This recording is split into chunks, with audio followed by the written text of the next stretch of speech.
So you have both made a very unique Pixar movie. I would almost say it's like tween Euphoria. Whoa, we'll take that compliment. Yeah, there's your marketing angle. I know. Where were you a few years ago? Well, first off, there's been a lot of discussion about the style of animation. Mm-hmm. So what made you decide to have such a big departure from the usual, like Disney Pixar look?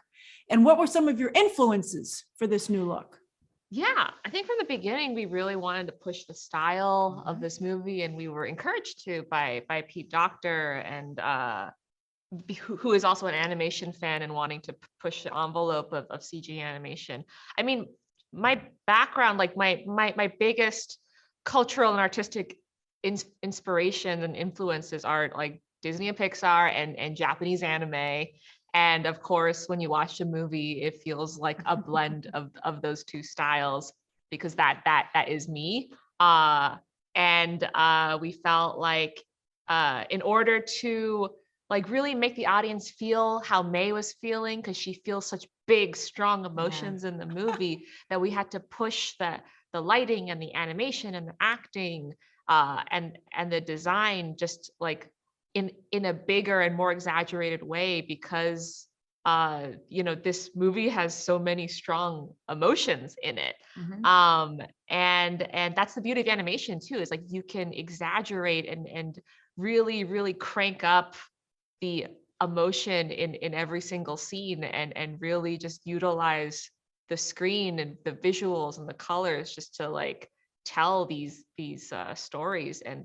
And for me, I mean, just I grew up watching Sailor Moon, Ranma Half, Fruits Basket, and you can see all of those anime influences in the movie, in the color palette, in the magical transformation, slice of life aspect of the story, of the girl friendships, really feeling like the girl friendships in Sailor Moon. So yeah, I mean, the movie feels like very much an East meets West kind of a style, because May is and I am too. Mm-hmm. Well, also this movie is, I think, more mature than we're used to seeing from Disney Pixar content. Kind of a Judy Blume-esque kind of nice. conversation. Now you're talking my decades. Okay, yeah.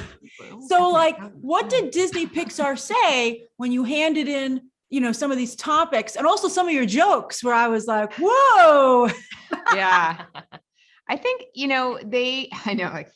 I think when Domee pitched the movie at the very beginning, it was always, the term magical puberty was always in there. I like and that. This is what it was going to be talking about. And so I think they knew that. And I obviously, at Pixar, we have the benefit of really knowing our people, which means like they know kind of who Domee is as a filmmaker. Certainly Bao gave us a good sense of the type of kind of voice and tone and apologetic kind of sensibility that she has. So I think you combine that with magical puberty, and there's no doubt you're going to get some edgy stuff in there. So, and I think, part of the kind of strategy was like, well, let's put it all in there right out of the gate, right in that first screening, because we usually do like 8 or 9. So let's put kind of a lot of that tone and edginess and humor in there. And if there's issues, let's just know what they are at, right at the beginning.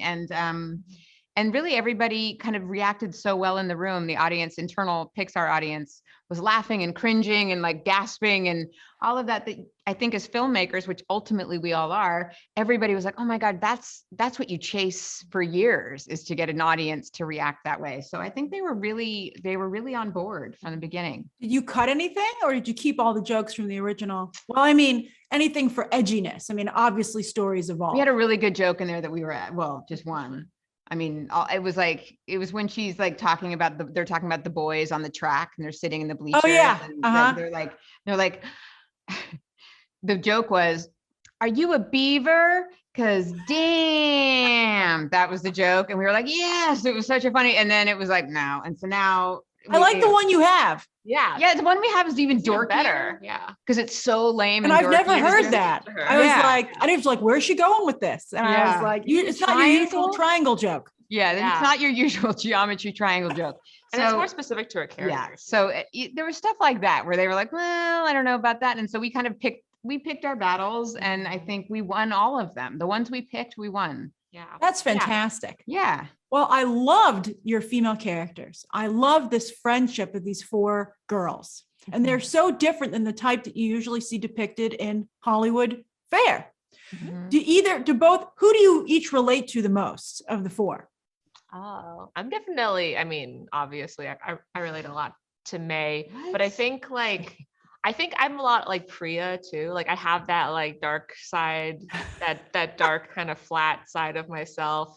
I'm really into Phantom of the Opera and like vampires. Like I had that moment in my tweenhood when I was really into Buffy and all that witch core goodness. So yeah, Yeah. May and Priya. How about you, Lindsay? I think I'm probably Miriam. I think I'm the one that's like, come on, like a little bit of the instigator. They're like, pull your friends out of their comfort zone just a little bit. And just, you know, I love the fact that they're each so different. I mean, there's parts of each of them, but because they're not the same characters at all, they each bring something so different. I mean, I love Abby. I mean, who doesn't That's want the Abby group by their dynamic. side? Yeah. I know. Yeah. Also, finally, the movie takes place in 2002 because it's based a lot, Domee, on your experiences.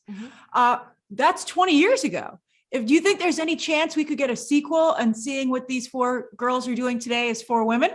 Whoa. Interesting. I I haven't invite thought the about- I invite the fan fiction. I hadn't thought about that one. That's a Yeah. cool idea. I was thinking more like, oh, what else happens? And Like but in, like, in the 2010s. yeah, like exactly. No, I think that's a great idea. I mean, I don't know. I think at the end of movies, you know, the thing that's the rare moment is that you actually love the characters so much you want to still hang out with them Mhm. after 4 years. And I really did. I left this movie feeling like I really loved these characters. Like I was like, what's gonna happen next? Like I want to see, you know what I mean? And that's not always the case. Sometimes you're just like, I can't be around them for like a little while. Like I need to come back and love them again, but right now I don't love them very much. Well, And also that you was have not- such a focus on generations, Yeah.